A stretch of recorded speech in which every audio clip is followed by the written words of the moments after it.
बिस्मिल्लाहिर्रहमानिर्रहीम। अस्सलाम वालेकुम। आपका दोस्त सलमान है। दुआ है परवरदिगार से कि उसने आपको और आपके अहले खाना को अपनी हिफ्ज़ व अमान में रखा हुआ। इसमें कोई शक नहीं कि पीटीआई का ये कमाल है कि इन्होंने कौमी ख़जाने में ना पैसे जमा करवाने का सिलसिला अब शुरू कर दिया और ये भी हो भी गया। ये कोई शक नहीं, इनका कमाल है। ये काम शायद पाकिस्तान तहरीक इंसाफ हुकूमत में होती ना तो शायद इतने ज़बरदस्त तरीके से और एहसन तरीके से और बड़े चौराहे में मौजूदा हुकूमत की हंडियाँ ना यूँ फूट रही होती हैं। ये मेरा ख्याल है कि कमाल ही हो गया। ये कुछ स्ट्रेटजी का हिस्सा ना था, नहीं था, मुझे नहीं पता, लेकिन इतना तो मुझे पता है कि ये दरखास्त बेसिकली तोशा खाने के हवाले से पाकिस्तान तहरीक इंसाफ ही लेके गई थी। इधर इन इस्लामाबाद हाई कोर्ट हो और इधर लाहौर हाई कोर्ट हो। लेकिन बहरहाल पैसे जमा होना शुरू हो गए कौमी ख़जाने में। नहीं तो कभी ऐसा हुआ है हुकूमत से कौमी ख़जाने में पैसे जमा हो रहे हो, लेकिन ये काम है। और ये शायद मैंने बोला कि पीपीओ पाकिस्तान तहरीक इंसाफ की हुकूमत ही कर सकती थी। अच्छा, सबसे पहले जब शाहिद खाकान अब्बासी साहब को ये पता चल गया ना कि पीटीआई की दरख्वास्त पर अदालत ने फैसला कर दिया और अब तोशा खाना की जो डिटेल्स है वो सामने आने जा रही है, इसके बावजूद ये पब्लिकों ने फिर भी इन्होंने बदनीयती का मुजाहरा किया। टीवी के एक प्रोग्राम में उन्होंने कहा कि सिर्फ 2 घड़ियाँ मैंने ली थी, मैं तो घड़ी पहनता पूनता भी नहीं हूँ, और मेरे 2 वो बेटे इनके पास है, देखे मैं तो घड़ी वड़ी पहनता भी नहीं हूँ। उनको पता चल गया था कि होने जा रही है, मगर ये भी बदनीयती थी। मगर जब डिटेल सामने आई हैं तो 10 से ऊपर महंगी तरीन करोड़ों रुपए, 1 करोड़ 2 करोड़ नहीं, करोड़ों रुपए मालियत की इन्होंने तोशा खाना से चीज़ें ली हैं, जिसमें घड़ियाँ भी शामिल हैं, इनकी बेगम के जेवरात भी शामिल है, इनके बच्चों की घड़ियाँ भी शामिल है, दीगर करोड़ों रुपए की। जी हाँ, वो चीज़ सामने आ गई। लेकिन बहरहाल शाहिद खाकान अब्बासी एक्सपोज ज़रूर हो गए और अब मीडिया भी उनको करने जा रहा है, मरियम मुखालफत की वजह से, अंकल मुखालफत की वजह से। ये भी मैं आपको बता दूँ, शाहिद खाकान अब्बासी बहुत देर तक नहीं है, बहुत देर तक नहीं है, ये डोर टूटने वाली है, क्योंकि मीडिया को भी सर्टन गाइडलाइन मिल चुकी है। वज़ीर इत्तलात मरियम औरंगज़ेब के ज़रिए, मरियम औरंगज़ेब ने नहीं दी, उनके ज़रिए हिदायत ऊपर से मिल चुकी है शाहिद खाकान अब्बासी के हवाले से। अच्छा, बहरहाल ये हो गया। फिर एहसन इकबाल फंस गए और मैंने आपको सुबह की व्लॉग में बता भी था कि रात को उन्होंने कुछ पैसे जमा कराए हैं और उन्होंने भी घड़ियाँ और दीगर सामान लिया हुआ था। और माजी में तोशा खाना पर वो भरपूर प्रोपेगेंडा भी करता रहा इमरान खान साहब के केस के हवाले से, और खूब ट्रोलिंग हुई इनकी माजी के बयान दिखा के ना सोशल मीडिया। यार, सोशल मीडिया की ताकत है भाई, मैं मान गया हूँ, मैं इसको बहुत अच्छे से मान गया हूँ। हाँ, इसको फ़िल्टर करने की ज़रूरत है, मगर इसकी ताकत से इनकारी कोई नहीं है। ये इनकार कर सकते हैं जी। एहसन इकबाल की ट्रोलिंग हुई है, पीटीआई का प्रेशर हुआ जी, 19,90,000 के करीब जी। जी हाँ, उन्होंने तोशा खाना में जमा करा दिए, रात को चेक के ज़रिए जमा करा दिए हैं कि अलाइड बैंक का जो चेक मैं दे रहा हूँ, तोशा खाना का ये चेक, इसलिए प्लीज़ मुझे मज़ीद गालियाँ न दें। हम अगर वो कह रहे हैं कि मैंने ली अपने कानून के हिसाब से थी, लेकिन भाई पिछली ट्रोलिंग आपने की हुई है, ऐसे थोड़ी है। तो बहरहाल 1 रुपया 2 रुपया से ही 19 लाख रुपये आ चुका है, कौमी ख़जाने में पैसे जमा होना शुरू हो चुके हैं और ये कामयाबी है पाकिस्तान तहरीक इंसाफ की। और हाँ, मुस्लिम लीग नून के जो बाकी लोग हैं जिन्होंने दोनों हाथों, पैरों से, मुँह से, दांतों से नोचा इस तोशा खाना को ना, हर लिहाज से झोलियाँ भर भर के नोचा है। इन्होंने शॉपिंग प्लेस बना लिया था अपने अपने ख़ानदान के लिए, मुस्तकबिल के लिए अपनी दीवारें सजा ली थी, अपने ड्राइंग रूम सजा लिए थे, अपने किचन सजा लिए थे, अपने बाथरूम सजा लिए थे, जिन्होंने अपनी ग्रोसरी की विंडो सजा ली थी, अपने बच्चों के जेवर तक ले लिए, अपने दमादों के हवाले से भी और उनके दमादों के हवाले से भी गड़ियाँ ले ली, मुस्तकबिल का सारी चीज़ें जिन्होंने सेव कर ली थी। हाँ जी, उनको इम्तिहान में डाल दिया एहसन इकबाल साहब ने, कराओ सारे जमा कराओ। ये है अब तक की शॉर्ट स्टोरी। मैंने कहा था रोज़ थोड़ा थोड़ा पीस आपके सामने ज़रूर शेयर करना जी। अच्छा, आज का दिन इमरान खान साहब के लिए डेफिनेटली इम्तिहान है। 2 वारंट गिरफ्तारी थे, एक तो ज़ेबा चौधरी साहबा को धमकी देने वाला मामला था। अच्छा जी, उसमें इमरान खान साहब ने पेश होना था, उन पर नाकाबिल ज़मानत इमरान खान साहब के वारंट गिरफ्तारी थे। दूसरा तोशा खाना का वो फौजदारी मुकदमा, जो असिस्टेंट सेशन जज ज़फ़र इकबाल साहब जो गुस्से हुए थे, तो ज़ेबा चौधरी साहबा वाले जो वारंट गिरफ्तारी थी ना, वो तो खैर मुअत्तल हो गए। सेशन जज साहब ने 16 मार्च तक की तारीख दे दी है। वहाँ से इमरान खान साहब को 16 मार्च तक का इमरान खान साहब का वक्त है कि वो किसी वक्त भी अदालत में पेश हो सकते हैं। ज़ेबा चौधरी वाले मामले में, तोशा खाना वाले मामले में वारंट बरकरार है और आज फिर हलचल है। इस्लामाबाद पुलिस सर जोड़ कर बैठी है लाहौर पुलिस के साथ, स्ट्रेटजी बना रही है, बन नहीं पा रही है, फिर बना रही है। बहरहाल इतनी इतलात है कि इस्लामाबाद पुलिस के शहजाद बुखारी साहब, सीनियर सुपरिटेंडेंट पुलिस SSP जी, वो लीड करेंगे, ज़मान पाक जाएंगे, देखें आज क्या होता है, मुलाकात करेंगे इमरान खान साहब से, कुछ भी है।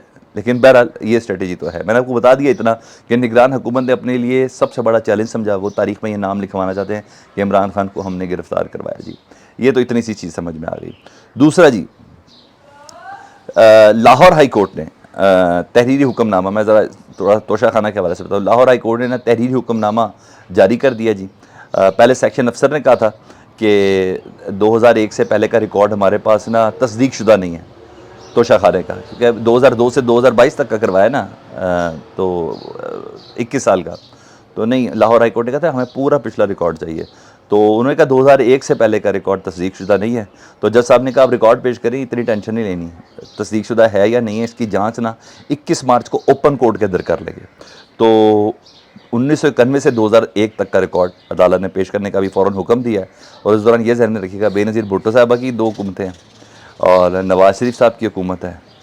किसने क्या क्या गुल खिलाए हैं, किसने तोशा खाने में कौन कौन से खाने आबाद किए हैं, सबकी डिटेल सामने आने वाली है। हालांकि ये मैं आपको बता दूं कि जो इतलात शुनीद हैं कि जो अभी जो रिकॉर्ड 2002 से 2022 तक का पेश किया गया है उसका भी परफेक्शन नहीं है, उसके अंदर भी फिल्ट्रेशन है।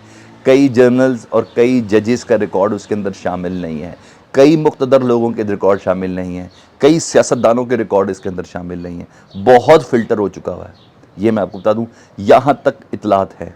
खैर ये भी अभी जल्द खुल जाएगा सामना कि किस किस का क्या क्या नहीं है, क्योंकि तो तस्वीरें चल रही है, साबिक जर्नल्स की तो तस्वीरें चल रही है गोल्ड के बड़े बड़े बड़े बड़े हार लेके, वो जो सऊदी अरब से उन्होंने लिए थे वो किधर गए हैं, रिकॉर्ड का हिस्सा है या नहीं है, क्या है क्या नहीं। अभी बहुत सी चीज़ें ऐसी हैं जो है, लेकिन बहरहाल अदालत ने ना 21 मार्च तक के लिए ना बाकी चीज़ें रिकॉर्ड भी मंगवा लिया जी। और सेक्शन अफसर ने कहा तस्दीक शुदा नहीं, हम तस्दीक खुद कर लेंगे, अगर आप भेजें तो सही। अच्छा ये हो गया। दूसरा, पाकिस्तान तहरीक इंसाफ ने ना इतवार के रोज़ अपनी जलसे की कॉल दी हुई है ना मीनार पाकिस्तान में, और ज़िला इंतज़ामिया को बाकायदा तौर पर दरख्वास्त भी दे दी गई है, वो जमा भी करवा दी गई है। 2 बजे इमरान खान साहब ने कॉल दी हुई है। बहरहाल अब तक की इतलात ये है, ख़बर ये है कि इजाज़त ना देने का फ़ैसला किया ज़िला इंतज़ामिया ने। वजह बताई जा रही है कि एक तो मीनार पाकिस्तान में जलसे की इजाज़त नहीं है, एक वजह। दूसरी वजह बताई जा रही है कि PSL का फ़ाइनल है और पंजाब भर से लोगों ने आना है, तो मीनार पाकिस्तान में इजाज़त नहीं दी जा सकती जलसे की। अच्छा, निगरान हुकूमत ये सारे जवाब बनाएगी, मैं आपको पहले ही बता दूँ जी। सिक्योरिटी इंतज़ामात का इशू हो गए, ये भी बनाएगी। मेरा ख्याल है कि ये फ़ैसला भी अदालत ही जाएगा। ऑलरेडी अदालत में जवाब चीफ सेक्रेटरी से तलब किया हुआ है जी। आज चीफ सेक्रेटरी से तलब किया हुआ पंजाब के कि आपने इलेक्शन की डेट अनाउंस होने के बाद आपने पब्लिक गैदरिंग क्यों मना की है, आपने इंतखाबी सरगर्मियाँ क्यों मुअत्तल की हैं, 144 क्यों लगा रहे हैं। खैर आज बहुत सी चीज़ें लाहौर इलेक्शन कमीशन से भी क्लियर होनी है और फिर कोर्ट से भी ये फ़ैसला होना है। ये फ़ैसला भी इमरान खान का जलसा होना नहीं होना इतवार को ये अदालत ही करेगी, क्योंकि सब फैसले अब अदालत ही कर रही है या अदालत के रोब में हो रहे हैं। तो ये सब तो चीज़ें हो रही हैं जी। अच्छा, उधर एक तो ये हो गया। दूसरा, PTI ने दरख्वास्त दी है जी जुडिशल इंक्वायरी के लिए ज़िले शाह की मौत के हवाले से, और उस पर फ़ैसला महफूज कर लिया गया है। उम्मीद है कि ज़िले शाह की मौत पर जुडिशल इंक्वायरी स्टैंड हो जाएगी। पाकिस्तान तहरीक इंसाफ की दरख्वास्त है कि हमारे वर्कर की मौत हुई है और उसकी तहकीकात जो है वो जुडिशल हो, तो क्योंकि पुलिस की इंक्वायरी और IG है डॉक्टर उस्मान की प्रेस कॉन्फ्रेंस और जो स्पेशली निगरान वज़ीर आला पंजाब मोहसिन नकवी उनकी प्रेस कॉन्फ्रेंस और सर्कमस्टेंशियल जो एविडेंस है वो काफ़ी कॉन्ट्राडिक्ट कर रहे हैं, तो इसके ऊपर जुडिशल इंक्वायरी रिक्वायर्ड है। तो इस पर अदालत ने फैसला महफूज किया कि इस पर होना चाहिए या नहीं होना चाहिए दरख्वास्त पर।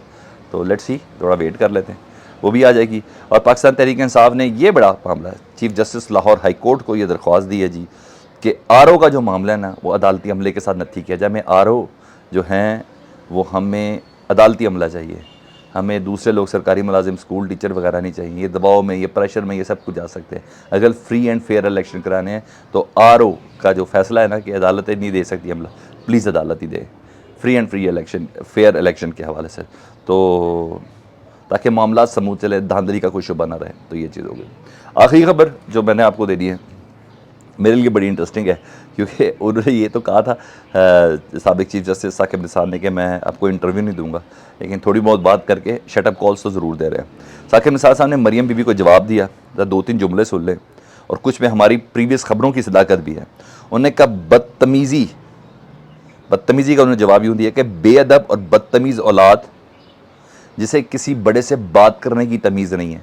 मरियम बीबी बदतमीज़ी कर रही है, वो साकिब निसार और बाबा रहमता और ये बाबा डैम कह के यूँ ही बातें कर रही है ना। तो उन्होंने कहा बदतमीज़ और बेअदब औलाद जिसे किसी बड़े से बात करने की तमीज़ नहीं है, औलाद बेअदब और बदतमीज़ निकल आया तो वालदैन के लिए इससे बड़ा सानिया नहीं हो सकता। उन्होंने कहा तुम्हारी जो बदतमीज़ ज़ुबान है तो अपने वालदैन के लिए सानिया हो, बाइसे फ़ख्र नहीं हो। ठीक है, ये जवाब दिया साकिब निसार साहब ने मरियम बीबी को। ठीक है, तुम काबिल फ़ख्र नहीं हो अपने वालदैन के लिए, तुम्हारी जो ज़ुबान है। उन्होंने कहा मुझे इस तरह के नाम अलकबात दे के इन्होंने बदतमीज़ी की है। अच्छा जी, उन्होंने कहा ये लोग चाहते थे, यानी शरीफ फैमिली चाहती थी, उन्होंने कहा ये चाहते थे कि मैं पुराने ताल्लुक़ की वजह से, ठीक है, लॉ अफसर भी रहे हुए ना, उन्होंने कहा सेक्रेटरी लॉ, उन्होंने कहा पुराने ताल्लुक़ की वजह से मैं इनको फेवर करूँगा, मगर मैंने इनको फेवर नहीं की। ठीक है, मैंने तो अपने दामाद तक को भरी हुई अदालत के अंदर माफ़ी मंगवाई थी, साकिब निसार साहब कहते हैं, उससे भी माफ़ी मंगवाई थी। उन्होंने कहा हाँ, पनामा बेंच के जजेस ने बताया था कि नवाज शरीफ के वकला ने गलतियां तस्लीम की हैं, बंड करप्शन तस्लीम की है, नवाज शरीफ के वकला ने तस्लीम की है। और रही बात, उन्होंने हमारी उस खबर की तस्दीक की कि जनरल बाजवा साहब से मुलाकात हुई हैं 2 और इमरान खान से भी 2 मुलाकातें हुई हैं। उन्होंने कहा इमरान खान से 2 मुलाकातें हुई तो जब वज़ीर आज़म थे कि नैब केसेस को कैसे हैंडल करना है, उसके मुतालिक उन्होंने मशवरा दिया, मांगा था। और दूसरा उन्होंने मुझसे और कहा, मैंने मशवरा उनको दिया था कि अदालतें रात को खोलने के लिए वाले से बातें नहीं करनी। जब इमरान खान साहब को रजीम चेंज में निकाल दिया गया था ना, उन्होंने कहा मैंने ये मशवरा दिया था कि अदालतों को रात खोलने वाली बात ना करें, अदालतों के साथ मुहाज़रा ही नहीं करें, आप रातों को अदालतें खुलती है, ये वाली मुहाज़रा ही नहीं करनी। एक चीज़ उन्होंने कहा जनरल बाजवा से 2 बार मुलाकात हुई थी, एक तो डैम फंड के सिलसिले में पैसे देने के लिए आए थे, उस वक्त उनसे मुलाकात हुई थी, और दूसरी मुलाकात अभी हुई थी जब इमरान खान साहब ने बहुत ज़्यादा तख्ता मश्क जनरल बाजवा साहब को बनाया हुआ था, तो उस वक्त उन्होंने मुझे कहा था कि इमरान खान साहब को क्या हाथ होला रखिए। दोनों खबरें हमने आपको दी थी कि इस मकसद के लिए मुलाकात हुई थी। तो ये अपडेट्स हैं, अपना बहुत ख्याल रखें, फीडबैक से मुतल्लिक़ आगाह करें। अल्लाहुम्मा सल्ली अला मुहम्मदिन व आले मुहम्मद।